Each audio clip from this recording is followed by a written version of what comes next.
नमस्कार, good morning और स्वागत है आप सभी का मंगलवार के नए कारोबारी सत्र में।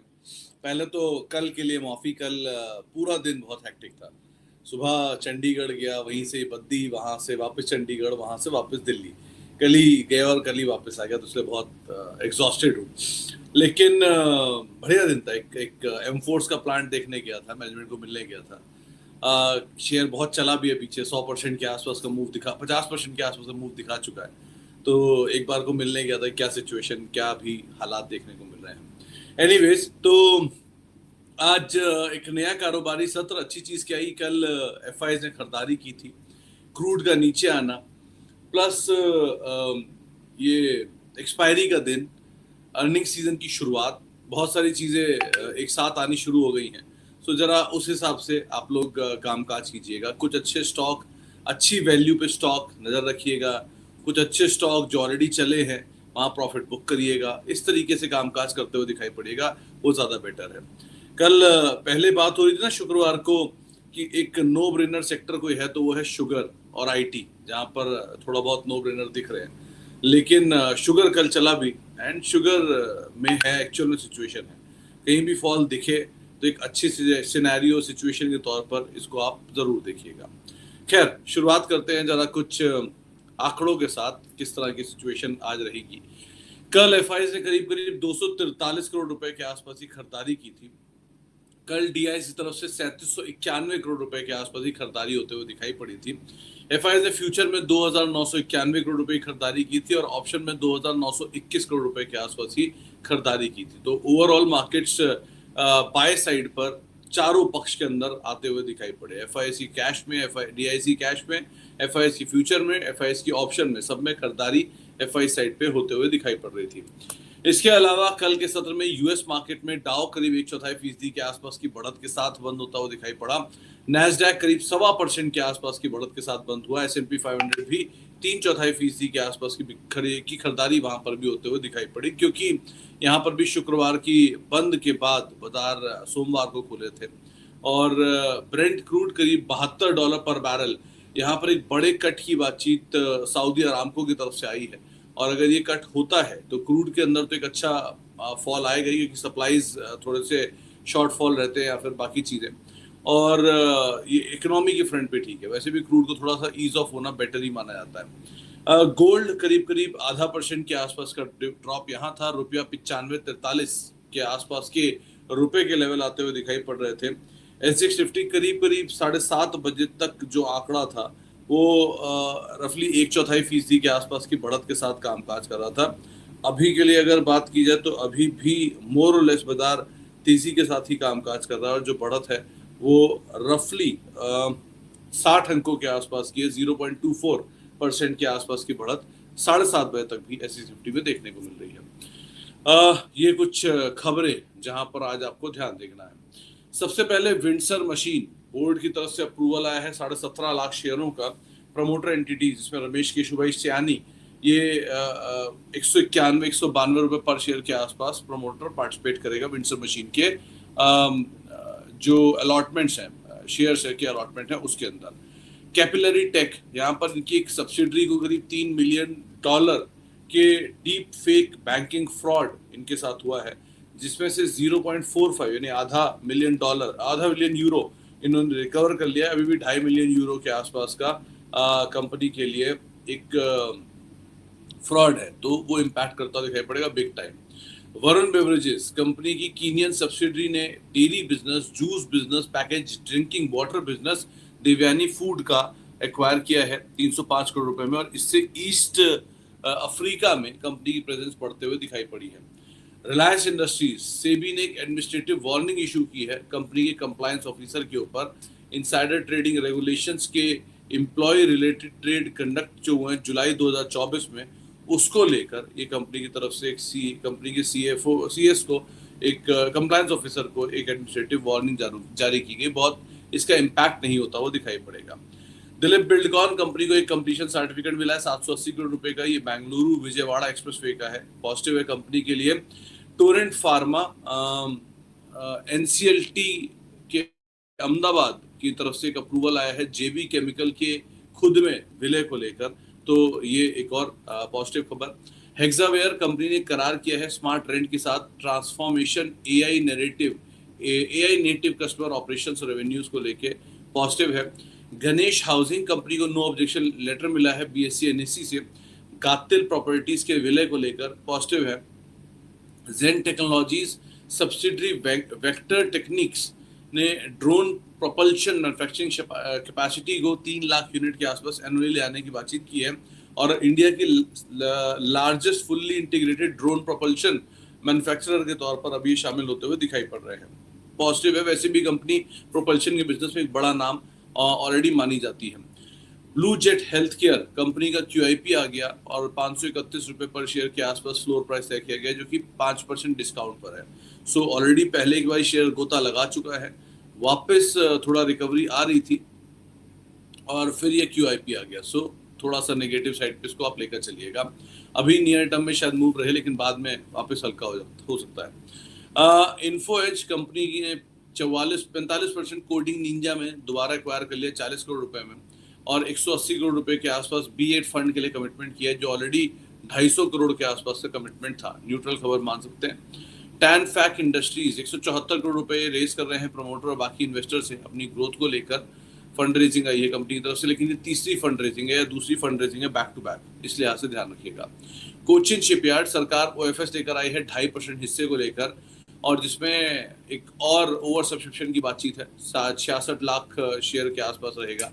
कुल 5% हिस्सा है, इसमें ग्रीन चू है 2.5 और ग्रीन नॉर्मल OFS है 2.5, यानी कि 2.5% का अच्छा डिमांड आएगा तो बचे हुए 2.5% के लिए भी ये कंपनी ग्रीन चू ऑप्शन को यूज कर सकती है और साथ साथ उसको एग्जीक्यूट करा जा सकता है।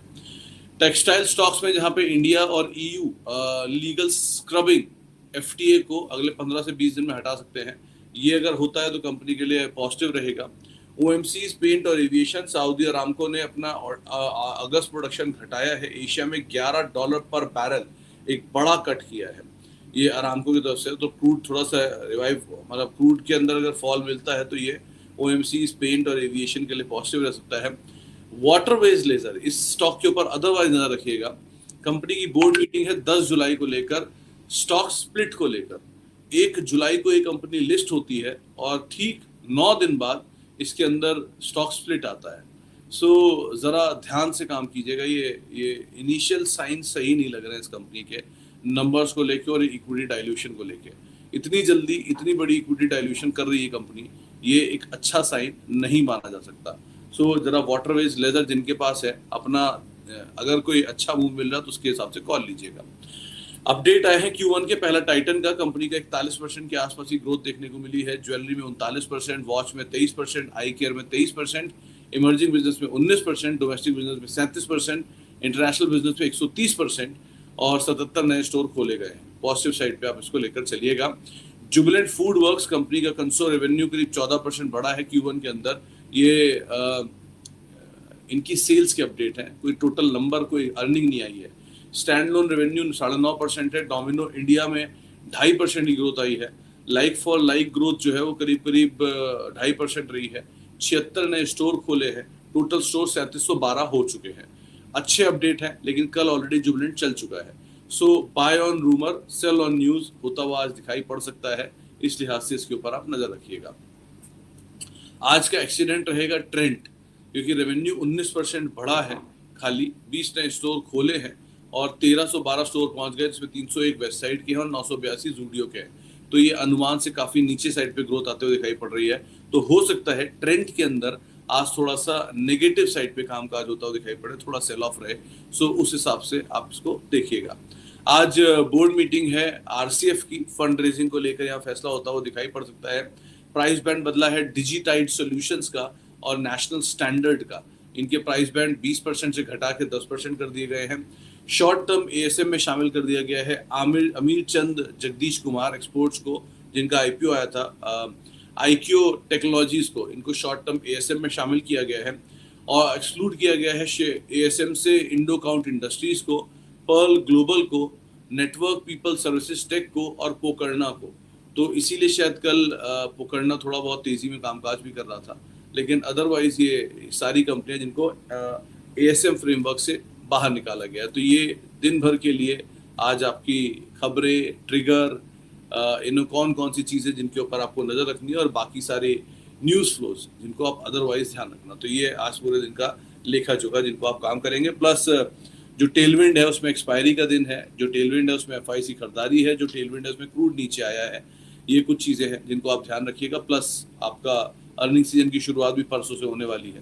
सो ये एक और चीज़ है जो आप ध्यान दे सकते हो। चलो जी, इन सब के बाद अब शुरुआत कर लेते हैं सवाल जवाब के सिलसिले की, जिसपे हमने पिछले 3.5 दिन से बात नहीं की है। सो पहला सवाल जो मेरे पास आया है, अच्छा, कल आप लोगों के लिए एक पॉडकास्ट डाला था 5:30 बजे कल शाम को, एनलॉन हेल्थ का पॉडकास्ट है।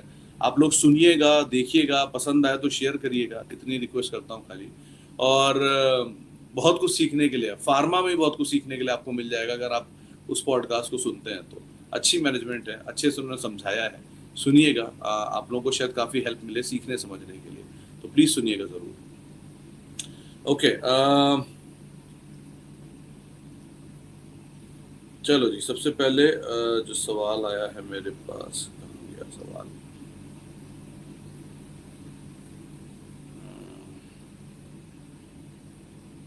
हाँ, okay sir, I need 3 lakh in November for family function. Currently, I have 1.5 lakh to invest, and I also have other funds separately. Investment period is 4 months. I can take a moderate risk and don't want high risk. मतलब sir, एक बहुत सीधी सी बात है, आपने क्या सोचा हुआ है शेयर बाजार को कि ये कोई मिंटिंग मशीन है कि आप 1.5 लाख रुपए डालो, 4 महीने के अंदर 3 लाख रुपए निकल जाओ?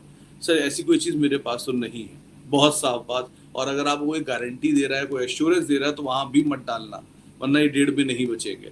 घर में फैमिली फंक्शन है, आप इन्वेस्ट करते हो for ages, for duration, for लंबी अवधि, फॉर 20 साल, 10 साल, 5 साल, ऐसा 5 महीना, 4 महीने के लिए आप 1.5 लाख का 3 लाख करने वाले हो। ये चमत्कार सर कहीं अगर हो ना शेयर बाजार में तो मुझे बता देना, मेरे पास इसकी कोई सोल्यूशन नहीं है। और मैं यही एडवाइस दूंगा कि फैमिली फंक्शन में फोकस करो और उतनी चीज़ें फोकस करो जो आप थोड़ा बहुत इन्वेस्ट कर रहे हो। इन सब तरह से मत जाओ कि यहाँ पैसा डालूंगा, इतना बना लूंगा और इससे मैं ये कर लूंगा, नहीं हो पाएगा। बहुत ही साफ जवाब है इसका।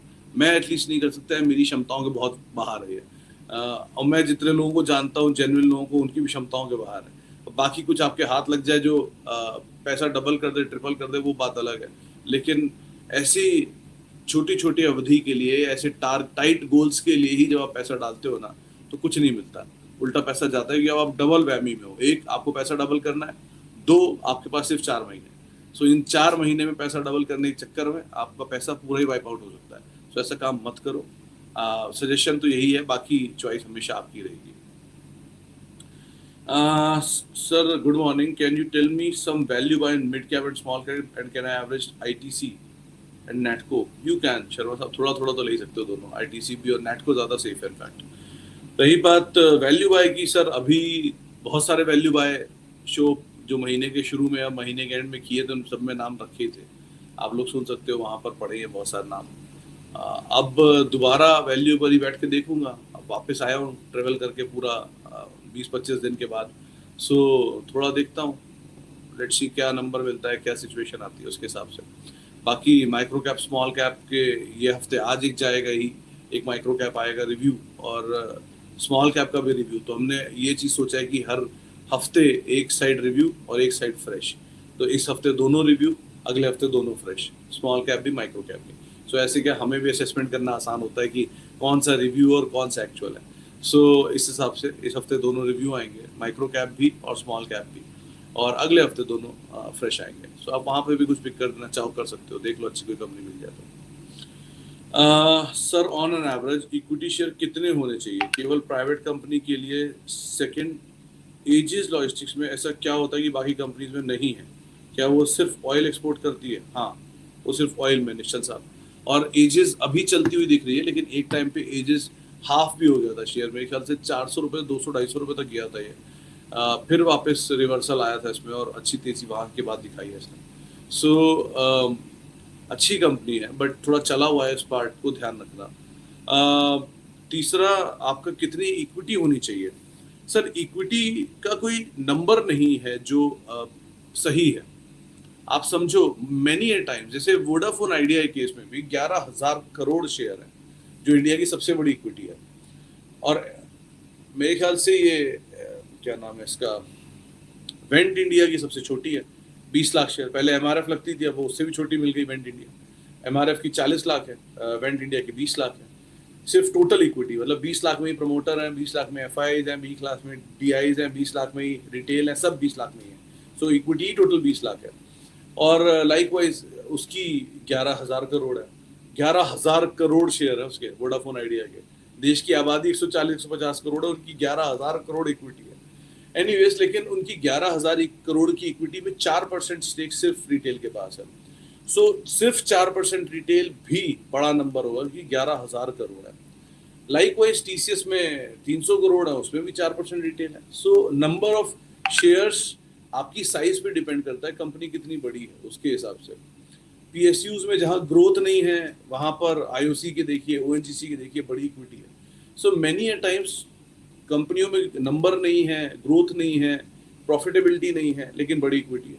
मेनी ए टाइम्स जहां पर ग्रोथ है, छोटा छोटा ग्रोथ भी है, लेकिन इक्विटी छोटी है, तो वो सपोर्ट कर देती है। सो इसलिए इक्विटी कोई बड़ा नंबर नहीं, बट रीजनेबली अगर आपको मिल रहे हैं 20 करोड़ तक के शेयर भी ना, तो भी ठीक कंपनी मान सकते हो, इतना कोई खराब नहीं है। बट किसी एसएमई में 20 करोड़ मिल रहा है तो ठीक नहीं है, या किसी बहुत छोटी कंपनी में 20 करोड़ मिल रहा है तो भी ठीक नहीं है। सो इक्विटी का नंबर बहुत ही सब्जेक्टिव है। कोई कंपनी ने रिसेंटली स्प्लिट दिया, उसको मत देखना कि स्प्लिट और बोनस रिसेंटली देखी, इक्विटी बड़ी कर दी है, तो बात अपनी जगह है। तो ऐसा करके इक्विटी का कैसे कैसे डाइल्यूशन हो रहा है वो इम्पोर्टेंट है, लेकिन बहुत बड़ी बहुत छोटी सब नंबर्स के ऊपर और सब्जेक्टिव रहता है, कितना नंबर है, कितना उसके हिसाब से ये इक्विटी को लेकर चल रहे हैं, कितने फ्रीक्वेंटली बोनस स्प्लिट दिए जा रहे हैं या इक्विटी डाइल्यूशन किए जा रहे हैं। ये चीज़ों को आप अलग से पढ़िएगा। कोई ऐसा नहीं है कि ये कोई सेट फॉर्मेट है कि इतनी इक्विटी ठीक होती है। सर जैक्सन पाल फार्मा में एंट्री कर सकते हैं क्या? सौरभ साहब, अगर medium to long term horizon है तो ठीक है। शॉर्ट टर्म में आई डोंट थिंक सो। हाँ, मीडियम टू लॉन्ग टर्म के लिए कंपनी अच्छा कर रही है, नए नंबर्स को पिक कर रही है, चीज़ें बेटर कर रही है, हॉस्पिटल बिजनेस में एक्सपैंड कर रही है, रिसेंटली बायबैक करके गई है, तो चीज़ें ठीक हो रही हैं। सो उस हिसाब से आप वहाँ पे एंटर करना। लेकिन सिर्फ शॉर्ट टर्म में या मीडियम टर्म में मूव मिलेगा, इसकी उम्मीद मत लगा के चलना एटलीस्ट।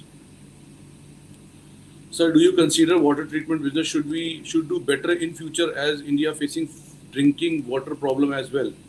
तो अक्षय साहब, इसी के ही मद्देनजर हमने 2 कंपनियां वाटर ट्रीटमेंट की स्मॉल कैप सीरीज में कवर की हुई थी। एक थी एनवायरो इंफ्रा और दूसरी थी वाटेक वबाग। वाटेक वबाग ऑलरेडी कायदे से चल चुका है, मतलब सिंगल छोटा मोटा भी नहीं, वो शायद 50-100% के आसपास चल चुका है और नए हाई काट चुका है, ऑलरेडी ऑल टाइम हाई काट किया है। एंड एनवायरो इंफ्रा भी चल ही रहा है, ऐसा नहीं कि वो नहीं चल रहा है, वो भी अच्छा चलना शुरू हो गया, 250-300 रुपये की रेंज में पहुंच चुका है। तो चीज़ें पिक तो कर रही है कि वाटर ट्रीटमेंट रेंज अच्छी है, उसमें और भी नाम है, कुछ नई कंपनियां आई हैं, कुछ पुराने भी नाम हैं। So if in case going forward कुछ मिलता है तो पक्का शेयर करते ही रहेंगे उसमें। लेकिन हाँ, ये रेंज, ये जो पूरा थीम है, ये बड़ा थीम है, क्योंकि इंडिया में मतलब मेरे को ऐसा लगता है कि नेचुरल रिसोर्सेज अगर किसी के पास हैं, जैसे कि एग्रीकल्चर लैंड, जैसे कि कोई भी वाटर बॉडी रिलेटेड थिंग, सो उनको कभी नहीं छोड़ना चाहिए, क्योंकि ये मतलब एक्सटिंग्विश हो रहे हैं धीरे धीरे। सो आपके पास एक ऑलरेडी एज है। जैसे एग्रीकल्चर लैंड अभी आपको लगता है कोई वैल्यू नहीं है, बढ़ नहीं रही है, नहीं वो नहीं, but agriculture land is a fabulous investment, क्योंकि ये जैसे फार्मा इज द फ्यूचर, वैसे एग्रीकल्चर इज द फ्यूचर। सो इस हिसाब से आप काम करके चलना। बट एग्रीकल्चर थीम, ये वाटर थीम, सोलर थीम, ये नियर टर्म थीम नहीं है, ये थीम रहेंगे अभी बहुत समय तक, क्योंकि इंडिया में नेचुरल रिसोर्सेज आपको रखने ही रखने पड़ेंगे, उसके बिना आपका काम मुश्किल ही है होना। So natural resources always good. तो उससे रिलेटेड कुछ भी थीम मिले तो बढ़िया थीम कह सकते हो उसे आप। सर बीएलएस पे जो मेरे पास बीएलएस है, क्या नीचे आने पर एवरेज करूं? अभी नहीं। इसके ऑर्डर को लेकर क्लैरिटी, हाँ गोविंद साहब, इस क्वार्टर का नंबर में आनी चाहिए। सो एक बार को थोड़ी क्लैरिटी आ जाए, देन उसके बाद इसको आप अकॉर्डिंगली देख सकते हो। अभी नहीं, तो थोड़ा सा इसको ईज ऑफ होने दीजिए, उसके बाद यहाँ पर कॉल लीजिए, या मैनेजमेंट क्या बोलता है अपने नंबर्स में वो सुन लीजिए, उसके बाद कॉल लीजिएगा, वो ज़्यादा बेटर है। सर लॉरस में ऐसा क्या हो रहा है कि शेयर ऊपर जा रहा है जबकि उसके पैरामीटर तो ज़्यादा सही नहीं लग रहे हैं? निश्चल साहब, क्यूपिड में ऐसा क्या हो रहा है कि शेयर रुक नहीं रहा है? आपको नंबर देखे हैं क्यूपिड के कभी, और कभी क्या क्यूपिड के मार्केट कैप देखिए, 30,000 करोड़ की मार्केट कैप मिल रही है क्यूपिड को। 30,000 करोड़ की मार्केट कैप किसी बड़ी बड़ी कंपनी को नहीं मिलती। हीरो मोटोकॉर्प की टोटल मार्केट कैप शायद 50 से 60,000 करोड़ रुपए के आसपास थी एक टाइम पर, अभी पता नहीं, लेकिन मेरे ख्याल से उसके ही आसपास होगी, बहुत नहीं होगी। सो ऐसी बहुत सारी कंपनियों को मैं जानता हूँ जिनकी प्रॉफिटेबिलिटी क्यूपिड से कहीं ज्यादा है, लेकिन उनकी मार्केट कैप क्यूपिड से आधी भी नहीं है। सो ठीक है, अभी जो बाजार चलता है तो ऐसे ही चलता है, मतलब जब तेजी आती है तो कोई आगे पीछे सुनने वाला नहीं होता, जब मंदी आती है तो कोई सुनने वाला नहीं होता। But it is very risky investment, इतना जरूर कह सकता हूँ। सो क्यूपिड में अगर पैसा डला हुआ है तो थोड़ा देख संभल के ही निवेश करिएगा। ये पैसा अगर बना के दे रहा है आपको तो कैपिटल फ्री कर लीजिएगा हर हाल में। फ्री के शेयरों के साथ आप जो मर्जी करिए, लेकिन कैपिटल फ्री कर लीजिएगा, ये पहली प्रायोरिटी में क्यूपिड के अंदर एटलीस्ट फैसला लेने वाली सिचुएशन है। ये नहीं नीचे आ रहा है, कुछ गोल्ड माइन हाथ लग गई है, दैट्स अ डिफरेंट थिंग, लेकिन अभी के लिए सिचुएशन ऐसी है कि शायद यहाँ पर थोड़ा बहुत इसमें डाउनफॉल या नीचे आना चाहिए, इसको आइडली आना चाहिए, बाकी समय बताएगा। चलो जी, बाकी बातचीत अब आप लोगों से होगी आज शाम को 5:30 बजे। कोई भी निवेश कर रहे हैं तो अपने वित्तीय सलाहकार की राय लेकर ही निवेश करिएगा। और बाकी जो जिनसे बातचीत हुई बहुत बहुत शुक्रिया, जिनसे बातचीत नहीं हो पाई बहुत बहुत माफ़ी। कोई भी निवेश कर रहे हैं, चाहे स्मॉल कैप में, माइक्रो कैप में, या मेरी शक्ल देखे कहीं भी, तो पहले अपने वित्तीय सलाहकार को याद कीजिएगा और उसके बाद आप लोग निवेश करिएगा। और बाकी आज एक माइक्रो कैप का रिव्यू आप लोगों के लिए आएगा, आप लोग जरूर सुनिएगा। एंड पॉडकास्ट रखा हुआ है, आप लोग सुनिएगा, देखिएगा, अच्छा लगे तो निवेश करिएगा। बाकी मिलते हैं शाम को, फिलहाल इतना ही, नमस्कार।